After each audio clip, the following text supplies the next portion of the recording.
샬롬. 오늘은 사사기 19장 1절로 30절의 말씀을 나눕니다. 사사기 19장은 이스라엘이 얼마나 죄악이 만연한가를 한 레위인의 타락을 통해 보여주고 있으며, 그로 인해 12지파가 큰 위협에 빠지게 되는 내용을 기록하고 있습니다. 본문 1절입니다. 이스라엘의 왕이 없을 그때에 에브라임 산지 구석에 우거하는 어떤 레위 사람이 유다 베들레헴에서 첩을 취하였더니라고 기록하고 있습니다. 1절에서 주목해야 할 두 가지 내용이 있습니다. 첫째로 이스라엘의 왕이 없을 그때입니다. 이 표현은 사사기 17장 6절, 18장 1절, 19장 1절, 21장 25절에 계속적으로 반복해서 나오는 말씀입니다. 사실 사사기 17장에서 21장은 약속의 땅 가나안 땅에서 땅 분배받은 이후 12지파 중 베냐민 지파와 단 지파가 가나안의 여부스 사람들과 아모리 사람들을 진멸하지 않아 결국 얼마나 큰 위협에 빠지게 되었는지를 담고 있는 장들입니다. 그러므로 이스라엘의 왕이 없을 때란 말은 하나님의 말씀에 순종하지 않고 하나님의 통치 아래 살아가지 않고 있는 이스라엘 백성들의 영적인 상태를 가리키는 이 시기를 가리키는 문구이기도 합니다. 둘째로 주목해야 할 부분은 어떤 레위 사람이 유다 베들레헴에서 첩을 맞이하였더니입니다. 레위 사람은 하나님의 일을 위해 구별된 이들입니다. 그로 인해 사회생활과 가정생활, 특별히 결혼생활에 있어서 엄격한 규정들이 적용되었습니다. 레위기서 21장 7절에 보면은 레위인은 청년아 이혼당한 여인을 취할 수 없었습니다. 더 끔찍한 사실은 해음까지 한 첩이 집으로 돌아가자 4개월이 지난 뒤 찾으러 갔다는 사실입니다. 본문 8절입니다. 다섯째 날 아침에 일찍이 일어나 떠나고자 하며 여자의 아비가 이르되 청하노니 그대의 기력을 덮고 해가 기울도록 머물라 하므로 두 사람이 함께 먹고, 레위인은 그의 장인의 집에 머물며 먹고 유숙하며 5일을 보냅니다. 그 이유를 정확히 알 수 없지만 장인은 그 레위인으로 하여금 더 머물기를 계속 권합니다. 정식 결혼식을 하는 것처럼 일주일을 채우려고 한 것인지 아니면 자신의 딸이 돌아가면 율법대로 처벌될까 봐 불안해서였는지 정확히 알 수는 없습니다. 다만 다섯째 날이 되자 장인이 계속되는 권유에도 불구하고 레위는 에브라임으로 떠납니다. 본문 10절입니다. 그 사람이 다시 밤을 지내고자 아니하여 일어나 떠나서 여부스 맞은편에 이르렀으니 여부스는 곧 예루살렘이라. 안장 지운 나귀 둘과 첩이 그와 함께 하였더니, 예루살렘에 첩과 함께 간 레위인은 밤이 늦었음에도 불구하고 이방인들인 여부스 사람의 집이 아닌 기브아로 가서 유숙하고자 합니다. 결국 기브아에 도착한 그들은 에브라임 산지 사람으로 기브아에 거류하는 한 노인의 집에 머물게 됩니다. 본문 20절로 21절 말씀입니다. 노인이 가로되 그대는 안심하라. 그대의 모든 쓸 것은 나의 담책이니 거리에서는 자지 말라 하고 그를 데리고 자기 집에 들어가서 나귀에게 먹이니 그들이 발을 씻고 먹고 마시니라. 그 노인은 기브아에서 동양 사람을 만나서인지 레위인 일행을 환대합니다. 즐겁게 저녁을 보내고 있는데 갑자기 성읍의 불량배들이 그 집을 에워싸고 문을 두들기기 시작합니다. 22절입니다. 그들이 마음을 즐겁게 할 때에 그 성읍의 비류들이 그 집을 에워싸고 문을 두들기며 집주인 노인에게 말하여 가로되 내 집에 들어온 사람을 끌어내라. 우리가 그를 상관하리라. 이는 소돔과 고모라에서 동일한 장면입니다. 외부인이 오자 그를 데리고 가서 재미를 보겠다 난동을 부리는 것입니다. 사실 기브아는 베냐민 지파의 땅입니다. 12지파 중 야곱이 가장 애지중지했던 아들의 후손인 베냐민의 젊은 남자들이 낯선 사람이 오면 추행을 하려 했던 이 소돔과 고모라 사람들과 똑같이 되어버린 것입니다. 여기서 상관한다는 말은 성관계를 갖겠다는 겁니다. 가장 화려하고 풍요로워 보였던 소돔과 고모라처럼 밤이 되자 남자들이 욕정을 채우기 위해 물불 가리지 않는 흉악한 범죄자들로 변해버린 것입니다. 본문 24절입니다. 보라, 여기 내 처녀 딸과 이 사람의 첩이 있은즉 내가 그들을 끌어내리니 너희가 그들을 욕보이든지 어찌하든지 임의로 하되 오직 이 사람에게는 이런 망령된 일을 행치 말라 하나. 집주인인 그 노인은 소돔과 고모라의 롯과 똑같이 말하고 행동합니다. 자신이 처녀인 딸이든 이 레위 사람의 첩이든 데리고 가서 행음하라고 넘기려고 합니다. 그러자 베냐민 젊은 남자들은 레위인의 첩을 붙잡아 밤새 능욕합니다. 결국 그 레위인의 첩은 집 문 앞에 엎드려진 채 버려지고 맙니다. 결국 레위인이 불러도 대답하지 못합니다. 그녀는 문지방에 손만 올려두고 시체로 변해버렸습니다. 본문 29절입니다.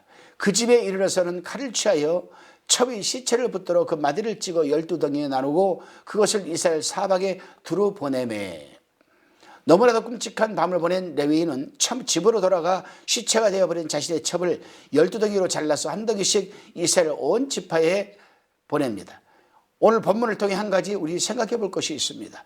이스라엘에 왕이 없을 그때란 어떤 의미인가? 바로 이 부분이 굉장히 중요한 말씀입니다.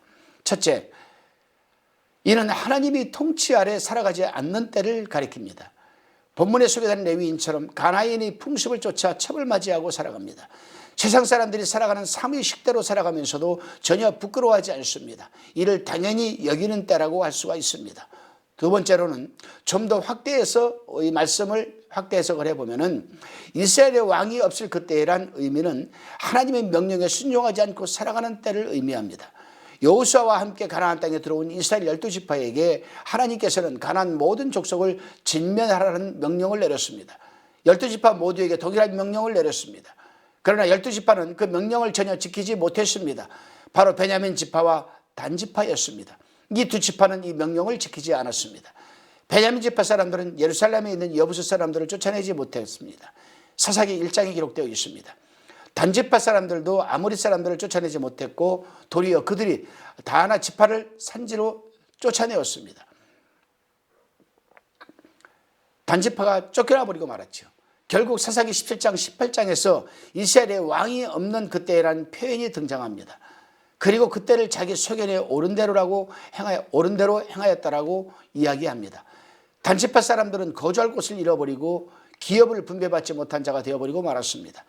신상을 우상으로 숭배하고 평온하게 살던 라이츠 사람들까지 학살하는 자기 소견에 옳은 대로 살아가는 백성이 되어버리고 말았던 것입니다. 그러므로 18장은 12지파 중 하나님의 명령에 순종하지 않은 단지파의 패역한 모습을 소개했다면 오늘 본문 19장은 하나님의 명령에 순종하지 않은 이 베냐민 지파의 패역한 모습을 기록하고 있는 것입니다. 그리고 그 결과 베냐민 지파가 어떻게 파멸에 이를 뻔했는지를 20장을 통해 우리는 보게 될 것입니다. 하나님께서 12지파를 통해 이스라엘을 온전케 세우시기 원하심에도 불구하고 자기 소견대로 살아가고자 하는 이들로 인해 이스라엘 백성들은 끊임없이 분리되고 타락하고 패역한 백성이 되어버리고 맙니다. 하나님의 말씀에 순종하기보다 자기 소견대로 살아가고자 하는 것입니다. 성경은 이러한 때를 왕이 없을 그때라고 기록하고 있습니다. 자기 소견에 옳은 대로 살아가는 악이 이스라엘 온 전역에 팽배해지자 가나안이 풍습을 쫓아 첩을 두고 살아가며 하나님의 말씀이 없이 살아가던 레위인이 능욕당한 자신의 첩을 12개의 토막으로 내어보낸 이 사건으로 인해서 12지파 중 한 지파가 거의 몰살당할 뻔한 상황까지 몰고 갈 뻔했던 것입니다. 바로 야곱이 그토록 아끼던 베냐민 지파입니다. 그의 후손들은 소돔과 고모라를 꼭 닮은 패역한 인생들이 되어버리고 말았습니다. 형제가 형제를 죽이는 동족 상잔의 비극이 시작되는 것입니다. 이 끔찍한 시대를 성경은 가장 부패한 시대인 기브아의 시대라고 기록하고 있습니다. 호세아서 9장 9절에 보게 되면은 그들은 기브아의 시대와 같이 심히 부패한지라 여호와께서 그 악을 기억하시고 그 죄를 벌하시리라. 호세아가 언급한 기브아의 시대가 바로 오늘 함께 본 본문의 시대라고 말하고 있습니다. 이스라엘 12지파 모두 하나님이 통치 아래 살아가기를 거부하고 왕이 없을 그때란 말입니다.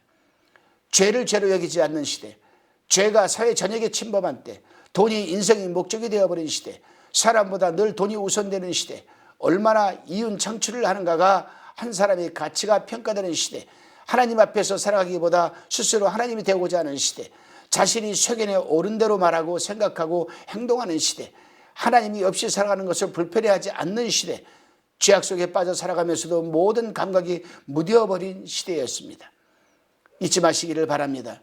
하나님의 통치 속에서 살아가기를 거부한다면 우리의 일상도 기브아의 시대이며 왕이 없을 그때이며 자기 소견에 옳은 대로 살아가는 것임을 잊으시면 안 됩니다. 우리 모두 하나님의 통치 속에서 살아갈 때만이 하나님의 백성으로 살아갈 수 있음도 잊지 마시기를 부탁드립니다.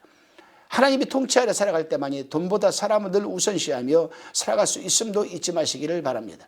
오늘 하루도 하나님을 늘 인식하며 자기 소견이 아닌 하나님의 통치 속에 살아가는 주의 종들과 성도 여러분들이 되시기를 주님의 이름으로 기원드립니다.